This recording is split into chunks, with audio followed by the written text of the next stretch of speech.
G'day, Stu here from UAVfutures, and today, well, it's Sunday, and that means it's time for another question and answer video. And the way this works, pretty much drop a question down below in the comments and I'll answer them in the next segment of the question and answers anyway. Now, I've been out flying all day. It's been a massive day. I've ripped a ton of batteries. It was a really good day, actually. Had a lot of fun, tested a whole bunch of things out, maiden two quads, had an awesome time, and yeah, let's jump straight in and answer some questions from you guys. So let's kick it off. Just unlock my phone here. Alrighty, now this first one's from Chad Jones, and it says, "G'day Stu, your wall's not big enough. Now a lot of those quads are looking too clean and neglected. How about you do a hot lap with all these quads and future reviews like on Top Gear? Have a chart after every review and see which one handles your track the best and the fastest." You know what? Chad, this is exactly what I've been talking about with Grumpy Trev, actually, where we go out to this other spot that we fly, I guess the spot that's been popping up a lot recently. That's exactly what I want to do. Like, I want to put the gates up in the same spot, put a pack on, and absolutely rip around it and see, you know, we should really start one of those timing things, because I thought that was a lot of fun in Top Gear as well. So yeah, I'm going to try and work that into the show somehow in the future. Alrighty, now this one's from 55 Hanai, and it says, what do you think about Alden, or what do you think about the new all-in-one flight controllers with ESCs and PDBs integrated? You know what? I think they're great. Like, there is one negative that if they break, like for example, I think there's one on this twig, if one thing breaks on here, yeah, that can be a little bit of a shame because you've got to replace so much. Or some of the other things have like a 7-layer PDB, or, you know, there's heaps of stuff in there, and if one component goes, that can ruin your whole build, and it can be a little bit more costly to replace. If space is sort of, if you don't have too much space for a build, or you want to keep things super simple, I think they're fantastic. And as the technology moves forward, I'm really excited because I think that's the way that it's going to go, and it's just going to make for a more cleaner builds, and also shed some weight, and also things that are more reliable in the future. Hopefully, when things become a little bit more reliable, that should be definitely a viable option to choose. Because at the moment, it's really a time thing, a time and money thing. So it's easy to set up, but it can cost you a little bit more money if it's going to go wrong or if something does burn out. This one's from Mike Smith. "Hi Stu, I love the show." This is actually a bit of a long question, so I'm going to sort of paraphrase a little bit. But he's sort of saying him and his wife both want to get into the hobby. They've currently got a micro, they're flying around, but they want to get into some real life flying soon. So here's their question. "Is there anything we should be aware of getting 2 full setup quads? So your goggles, your batteries, etc. Any advice for 2 full setups in general? We're on a budget and are up for building them. Thanks for all your time and effort you put into the show." No worries, man. Thanks so much for watching. I'm really glad you're enjoying it. I would say if there's things to be wary of, let's talk about the build first. I did a $99 build. I'll link that up somewhere here. And if you just get the upgrade version of that, that's going to be a fantastic value quad that you're really going to be able to do some cool stuff with. That's not going to break. Well, it's not going to break like the budget really cheap quads. You're not going to get a bunch of crap. You're still going to have an awesome time with that quadcopter. Regarding things to be aware of, I guess with having 2 quads running, you know, you've got to check your video. Is that all? You know, your video frequencies are set up, but that's pretty easy to do as well. But I would say probably the main thing is just how many batteries and spares you might come across. So if don't set your upper limit, purchase everything and think, right, that's it, because things are going to break, you know, and you're probably going to find yourself spending a little bit more money than you plan to. So maybe just have that extra buffer of, okay, this is what I want to spend, and then put like an extra 20% on that for some spares, or if things go wrong, or the build process doesn't go right, or, you know, you hit a tree and smash a camera. I think there might be a few little hiccups, especially when you're starting to learn and finding out what you like, because there's a ton of different options out there, you know, and that's hopefully what my channel does. Hopefully that narrows it down and helps you guys decide what you want to use. But yeah, I would say just be a little bit wary, because it'll probably cost 20% more than what you're thinking that it will cost, even if you're really, really smart with everything. I think I'm getting a bit of a sore throat actually, so my voice will probably like really raspy by the end of this video. Anyway, now moving on. So this one's from Pablo R, and this question has probably already been asked, but Stu, what size capacity-wise LiPo do you suggest for a standard 5-inch quad? And I'm going to say I fly around, you know, so all 4S. But if I'm not carrying a GoPro, I like about an 1800 milliamp hour battery. And if I am carrying a GoPro, maybe like a 1500 milliamp hour. That's where I really, you know, I guess they're my favorite battery sizes to be flying with. So Marvin, I'm going to get it. Marvin Shanababel. I'm sure you guys will, anyway, sorry about that. pronunciation. But short question, will you do some Tricopter reviews? The baby Tricopter from RC Explorer is really neat. You know what? I really think it is as well. I've actually seen one in the flesh and it looked like a ton of fun to fly around. I didn't have a go of it, but I was very, very impressed. And yeah, I think as this channel grows and I find different avenues to explore into and, you know, just testing out new cool tech and interesting things, I definitely want to try some Tricopters. And I think a baby Tri would be very, very fun. I'm a little bit worried about its durability, but yeah, I think it'd be a hoot to fly around. Brian Rideout, Stu, here in Canada, actually there was a ton of questions from people all talking about this sort of issue. So there was heaps of people talking about the Canadian laws, and that's what this question is about. So thanks very much, Brian Rideout. Anyway, this is his question. Stu, here in Canada, they just made it illegal to fly FPV with a UAV over 250 grams. My only FPV quad other than a tiny whip is 360 grams, so I'm going to have to downsize. What would you recommend to someone with a battery-included weight limit of 250 grams who's looking for a brushless mini quad that gets a decent flight time and has the power to do some freestyling? I'd rather not go all the way down to 110mm brushless micro. You've probably already seen this video, but I uploaded this one I think 2 days ago, and this was on this bad boy right here. This is the Ligara. I took this out, thrashed this around today, and it was a ton of fun. Check out the part 1 review of this up. I'll leave a link somewhere up there.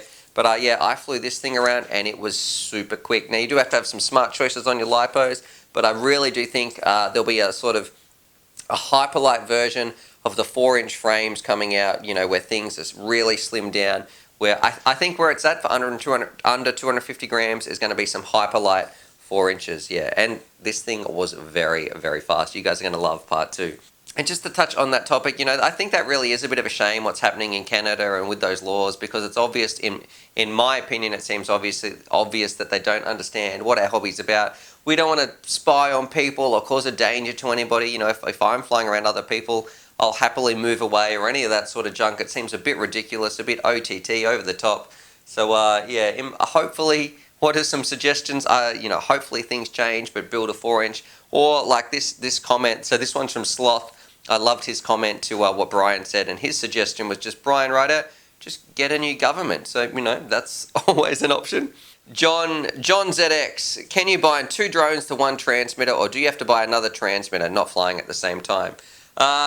Absolutely not. So most of these quads, well, half of them actually, are all bound up to one radio, because I had it on one sort of radio brand, which was the one radio brand that I'm flying around, which is the Fly Sky.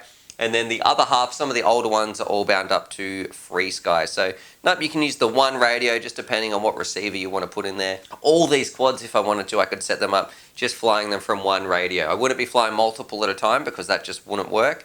And look, you can do that. There is some options to do that, but that wouldn't work for trying to control them wise. It would just sort of be a disaster. But yeah, so I fly all these quads with one radio, because if you had to buy a new radio every time you had to get a new race quad, it would definitely be annoying, expensive, and very, very difficult to transport. So yeah, but good question. Stephen Craig, I subscribed to your channel several months ago and I've not regretted it.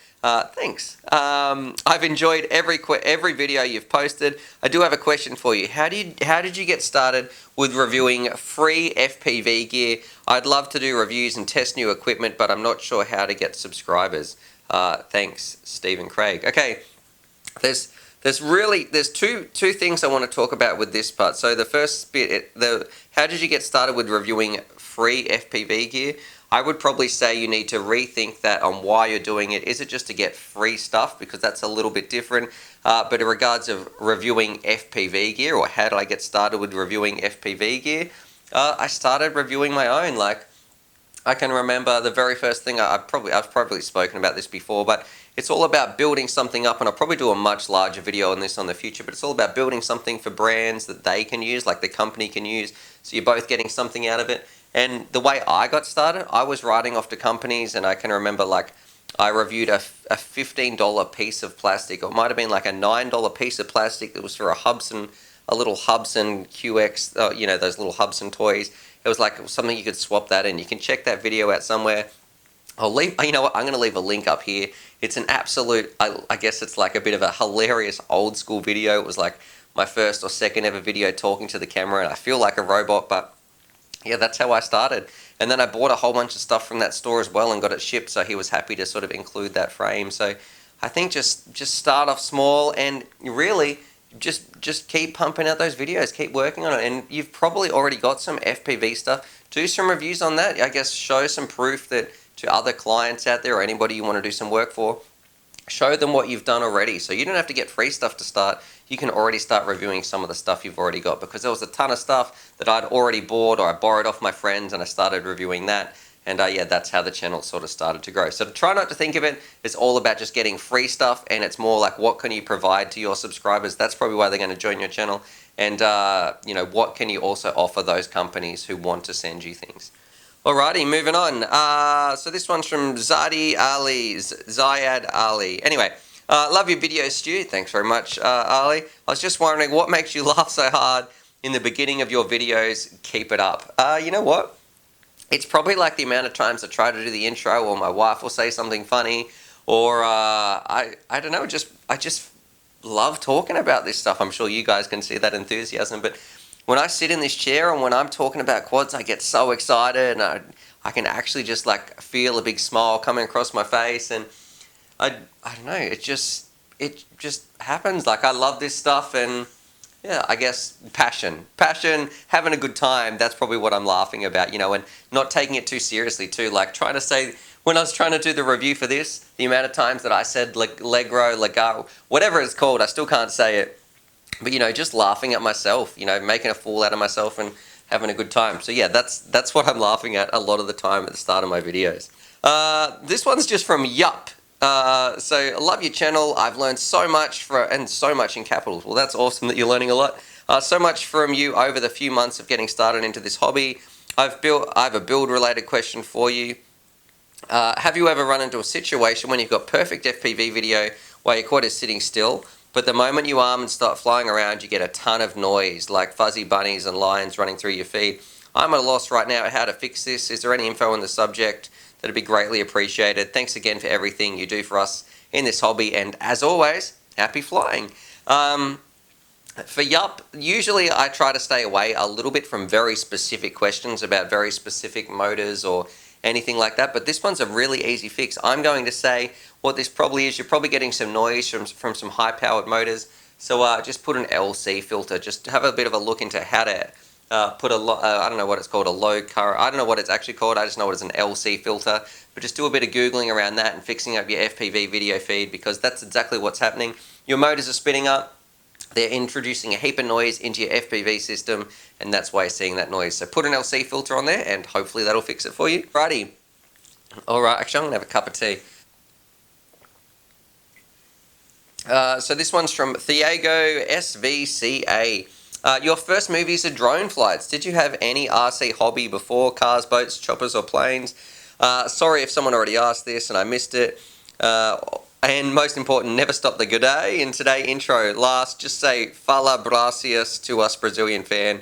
And then I think it says thank you. Oh, anyway, pretty much, yeah, my first movies are drone flights. I'd never done anything on YouTube, and crazily enough, I'd never done anything RC before. So I just fell head first into this hobby, I guess. Like, this was a sort of just a tiny little RC drone that I was flying around the kitchen, and it's a bit of a long story how I got into it, and I might have already told it on these question and answers, but yeah, I didn't do any RC stuff before, and I just started posting some flight videos, and then I just, you know, I just fell in love with the hobby. I think it's, I've never, gee, I'm rambling here, but nothing I've ever done in terms of like a sort of hobby has done as much or made me feel the way that FPV has done. So when those goggles were down and I felt free and just a way to, you know, you guys know what it's like, but it was just absolutely, totally engrossing, encapsulating, and yeah, it was just amazing. So then I thought, oh, I'll just start posting some of these videos, and I wanted to share that with other people, and then I guess here we are.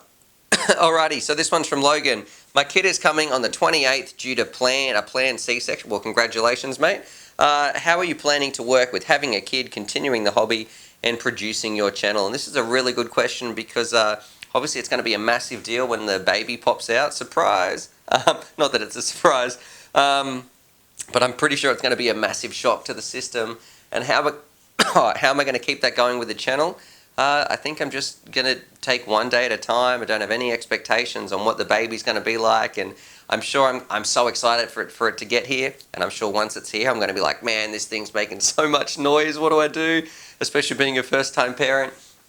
But yeah, I don't think the channel is going to be going anywhere. I'm still going to be making content. The content might be a little bit more sporadic or a little bit spaced out, a little bit more, I guess, more spaced out because, you know, babies take up a lot of time. But then I think over time, as we get into the swing of things and we get into the routine, I'll still be making videos, and they'll probably just pick up to as regularly as they are now. Anyway, that's the plan, but how often do babies ever go to plan? But I don't want you guys to stress. I guess the channel's not going to be going anywhere. I'll still be making content. I guess just give me some slack in those first, I guess, a little bit when the baby turns up, because I'm sure it's going to be extremely hectic. Probably doesn't help that I was out in the field all day and forgot to drink very much water. Anyway, K-Cam, hey Stu, how do you see the industry evolving in the next 2 to 3 years, and how did you come to name your channel UAVfutures? The next 2 to 3 years, two sort of ways. One way where UAVs start to take over tons of different jobs, and there's different companies, you know, that are all sort of getting that done. And then the opposite, where only one company or only the big boys are allowed to really fly these things, the massive corporations. So I think it's going to split either, yeah, one company is going to have a bit of a monopoly over it, or it's only for industry and it's only for jobs, and the recreational thing is probably going to get shut down due to regulations and laws, which, look, I don't think that's really going to happen too much, because I'm sure there's going to be still a massive underground scene because it's so much fun. Or the other way, where things become a lot more open source, and then there's just innovation, and everybody, I guess, uses the quadcopters or the multi-rotors to do whatever job they want it to do, whether that be a job or whether that be a hobby or entertainment or racing or something like that. So that's where I think the hobby will, you know, that hopefully that's the direction that the hobby will go. How'd I come to name my channel UAVfutures? That's kind of I guess a bit of a special question, because UAVfutures really does mean something to me. All the work that I've done here in the community and connecting with you guys, and it was actually in this room right here. I think I was probably sitting right where this bench is. I don't know if that's in shot. And there used to be a couch in here, because this is actually my lounge room, because I live in a really small house. And thanks so much to my wife for, you know, not really getting too upset when I said I want to do this stuff in the lounge room.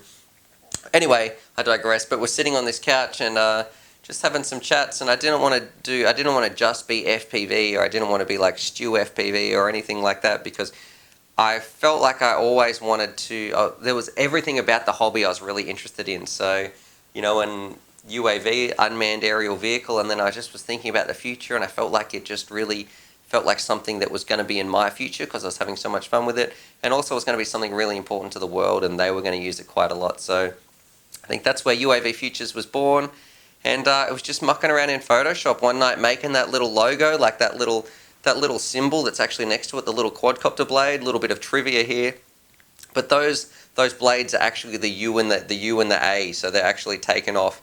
And the U and the A actually make up the blades, or it's just one of them anyway. It's either the U or the A makes up the little blades around that symbol. And I was like, yes, I'm a genius. That's pretty cool. All right. Anyway, moving on. This one from Ellis Laboradus. Oh, sorry, man, or lady. I'm sorry I said that one wrong. Anyway, Eli. Hi, Stu. Thanks for all the helpful tips and answers. Love the channel. I have a question for you. How much of smooth flying is actually tune, and how much is just flying skills? In other words, with a not so perfect tune, can you still make it look smooth? And if yes, can you give me a few tips on how to do that? Thanks in advance. All the best. Cheers. Okay, so this is a bit of an ongoing debate, I think, between, look, some people love tuning, some people say stock is good enough. I'm one of the people that says stock is good enough. I never really tune with any of my quads, but some things that do make a difference can be the ESC and motor combo. Some motors, just I guess the really, really cheap motors, aren't very good, and they're going to give you vibrations no matter what you do.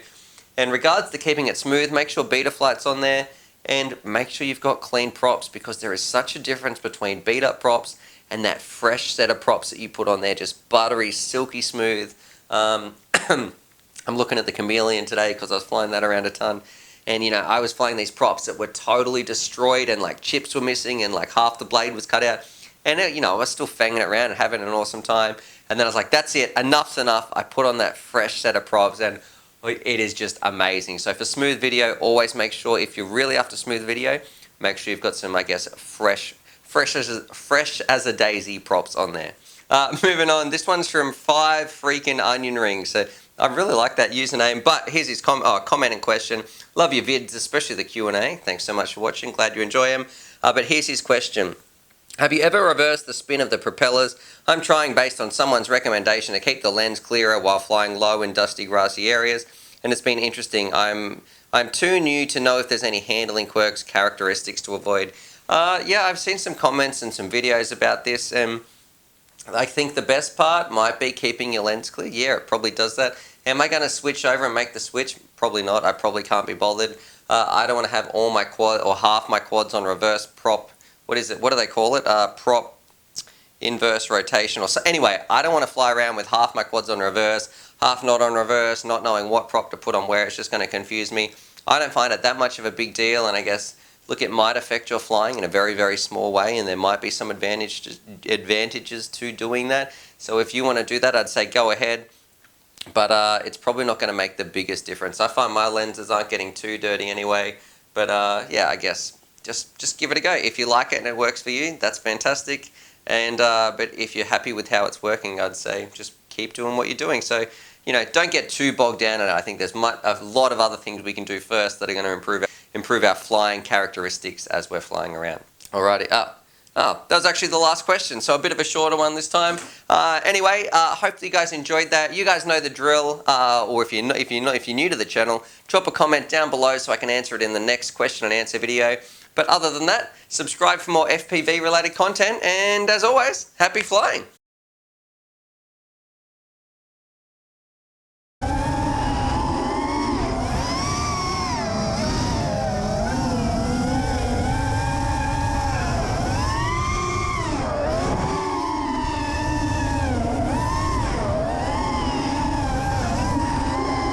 Alrighty, so hopefully you guys enjoyed that video. Definitely subscribe if you're new to the channel and check out these videos. And I'm also going to leave a little link here to my Patreon page because I've got some fantastic Patreon supporters and I like to give back to them as well. So if you want to join the UAVfutures family, there's things like bonus Velcro straps, little bundles of FPV goodies and things like that that also get sent out. Anyway, happy flying.